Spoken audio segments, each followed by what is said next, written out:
They played a lot of football in NC State's football history, man, but they've only had one 10-win season, and that was Chuckamauto in 2002. Now, current coach Dave Doran been there 11 seasons.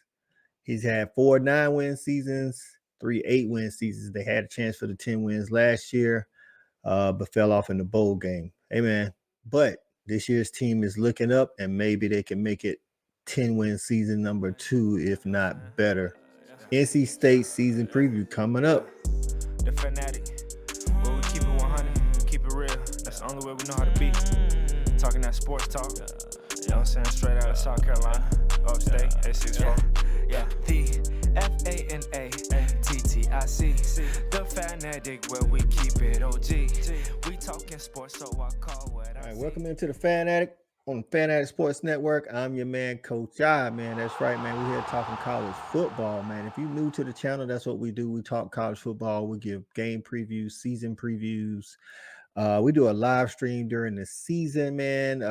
Every Saturday night called the Saturday Night Snap Count, where we recap all the day's games.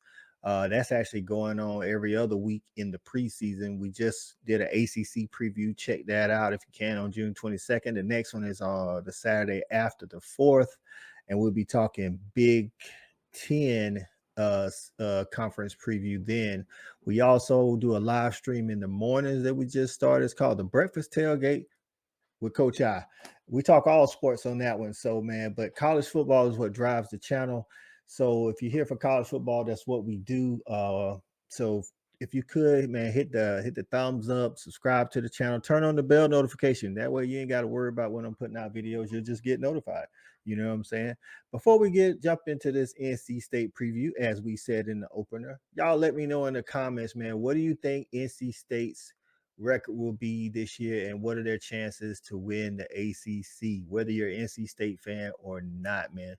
And if you are an NC State fan, man, what do you think about Dave Doran, and is he the coach you want long term? Which I think he is, but hey, you never know, man. Some people might get, to the point where they say, hey, man, we got to win more than 9 games. So let me know what your thoughts are. Dave Doran is. All right, man. Let's jump into this thing, man. Also, one more thing before we get started. As you can see, we are seat partner of SeatGeek right there. It's a little bit small, but if you go over to SeatGeek, man, use code FANATICSports, then you will get $20, $20 off of your first ticket purchase, man. So season is around the corner. You're going to purchase, at least save money on one of the games, man. Use Fanatic Sports on SeatGeek, man. Let's go ahead and jump into this thing, man. Like I was saying, man, last year NC State finished up 9-4 with a loss to K-State in the bowl game. Listen, it was a good K-State team, but they had a chance for those 10 wins that we was alluding to earlier, but fell kind of short. But I think they bring back a lot of pieces from that team to have a very successful season in 2024. Listen, the new season for the college football playoffs is 12 teams.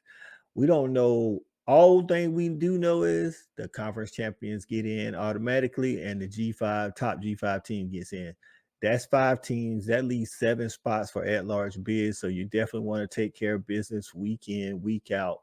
I know people say, more playoff games mean the season don't matter. I think it's opposite. I think its season matters even more, especially for those at-large berths. NC State, listen, man, they return 65% of their production. 5 of those are starters. And then you got some key transfers, man. Key transfers. The biggest being Grayson McCall. Grayson McCall, while he may not have this, a cannon of an arm like some of these guys, that dude is like crazy accurate, man. And he's a winner. Coming from Coastal Carolina, he's 28-5 as a starter, and he's thrown for over 8,000 yards. His top targets, NC State faithful, you guys will know this. Casey Concepcion, man, in 2023, 71 receptions, 839 yards, 10 TDs, man. And to go along with that, y'all hit the portal. Now, overall, you guys lost 22 in the portal, but you brought 15 in. And of those 15 coming in, you got some key guys coming in, man. Noah Rogers is one that I'm looking for. He's an Ohio State transfer. He only appeared in 2 games last year for Ohio State, so technically he has 4 seasons of eligibility. Those are the transfers that I like, the ones that you can build on, and not just like a one and doneer type deal. He's actually from North Carolina. Took a visit to North Carolina State before he actually committed to Ohio State. Now he's back home. Listen, man, it's something about playing back home. That dude's gonna be big. Tight end Justin Jolly will be another one of those transfers to help out. He's a UConn guy, former UConn tight end. 56 catches last year. When he hit the portal, Tennessee tried to get at him. Houston tried to get at him. So this dude um, was definitely in demand. Also, wide receiver Wesley Grimes from Wake Forest. Wake Forest, I know not last year, but leading up to last year, they had that passing attack with Sam Hartman. So be interesting to see how he fits in. You know what I'm saying? So also the lineman, you return third team All-American Anthony Belton. Listen, man, he's an All-American tackle, man. And then to join him, you got to transfer from Notre Dame, Zeke Correll. That's where we want to see, how that line is going to gel and help out that running game. The running game wasn't bad last year, but I think it could use some improvement. That's what I want to watch for. Watch for what the running game is going to be. The offense, this is an interesting stat. Listen, man, when scoring less than 20 points in 2023, the NC State Wolfpack was 0-3. When they scored more than 20, 9-0. So with these transfers, the returning talent, we want to see this offense, if this offense can average more than 20 and score, not just average more than 20, but score more than 20 each game. If so, in 2023, trends hold up. This could be a good year for NC State, man. Now, man, over to the defense, man. The defense, listen, Dave Doran is a defensive guy. I always tell people, man, listen, man, from the outside looking in, Dave Doran is kind of quirky guy, but the dude can coach. And one thing he definitely can coach is hard-nosed football, playing defense, man. In 2023, NC State was third best on third down stops, fourth in interceptions. Pick City, man, 17 picks, if I'm not mistaken. They returned 5 of those starters, half of their defensive production. They did lose DJ Clark to Miami in the transfer portal, defensive tackle. And then on the second level, they lost third round NFL draft pick Peyton Wilson. But with the linebackers, man, with Sean Brown and Jalen Scott, who's the second leading tackler, they should be fine. On the defensive line, you got Davin Van. And then in that secondary, man, Boykin, Aiden White, and then transfer from Ohio State, Jahad Carter.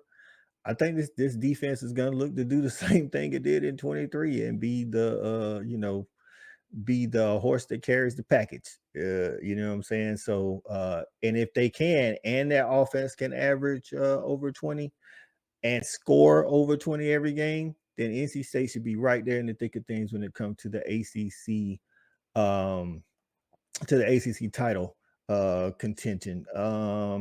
So the games to watch. Let's pull up NC State schedule. All right. So there's 4 games, in my opinion, that you got to watch. That Tennessee, I mean, of course, you get Western Carolina, but then the Tennessee Dukes Mayo Classic at Bank of America Stadium, though. So that's ACC versus SEC. That always kind of means a lot, you know what I'm saying, in the South. You get to chirp a little bit at your ACC, at your SEC counterparts, you know what I'm saying, especially if you win that game. It's going to be interesting. See, I don't think NC State and Tennessee's played since like 2012 or something like that. And it's only been like 3 times. I think Tennessee's 2-1, but it's not like we played a whole bunch. Then you got to go to Memorial Stadium and play the Clemson Tigers. I think Clemson is going to be better than they were last year. You guys got the win last year, 24-17. You've won 2 of the last 3. This is the Textile Bowl. I think this will go a long way in deciding who makes it to the ACC championship. And could this be a preview of the ACC championship with divisions no longer being the thing? Technically, you could play Clemson here, win or lose, and then play Clemson again in the ACC championship. Syracuse is a game that I'm looking at. Syracuse, I think NC State plays them at home, and that they have the advantage in coaching because Dave Doran is a good coach and has the tenure. I think Fran Brown is a up and comer that's going to be a really good coach. They got a lot of pieces on offense, but that NC State defense is going to be up to the task. I think that game right there could be interesting, could be closer than a lot of people think. But I mean, NC State should get that win at home. Um, let's see. And they plus Syracuse haven't beaten you in Raleigh since 2013. They did lose the last time they played Syracuse in 2022, but they haven't beaten you in Raleigh since 2013. And then the last game, it's North Carolina. It's the in-state rival. NC State, I think, is a better team overall, but there's no love lost there. Doran, listen, NC State and Doran is 7-3 the last 10. They've won 3 straight. And I think they added a little fuel to the fire last year when what Doran said after they won is like, hey, these they haven't beat us in 14, that was that 1460 days or something, and called them pieces of it. If you're an NC State fan, you saw it. And Matt Brown didn't take too kindly to that, calling Doran classless. So hey man, rivalry week as a college football fan, you love to see it, man. Love to see it. So overall, man, I think NC State has a good shot to try to get to the ACC championship. We'll see how that offense pans out. Again, 20 seems to be the magic number. If you can not just average over 20, which you did last year, but just scoring more than 20 because the defense looks to be like it's going to return to form. Again, man, let me know in the comments what you think the record will be, what key games you think you're looking out for, and your chances to make the college football playoff in the new era with 12 games, man. Hey, man, this is Fanatic on Fanatic Sports Network. I'm your man, Coach I. Don't forget to comment, like, and subscribe. We're out of here. We got it jumping like it's that valley. I call my dogs out the pound, let's go eat. Turn on Fanatic, let's have a debate. Who really hold down the Southeast from state to state? What team hungry gonna eat everything up off they plate?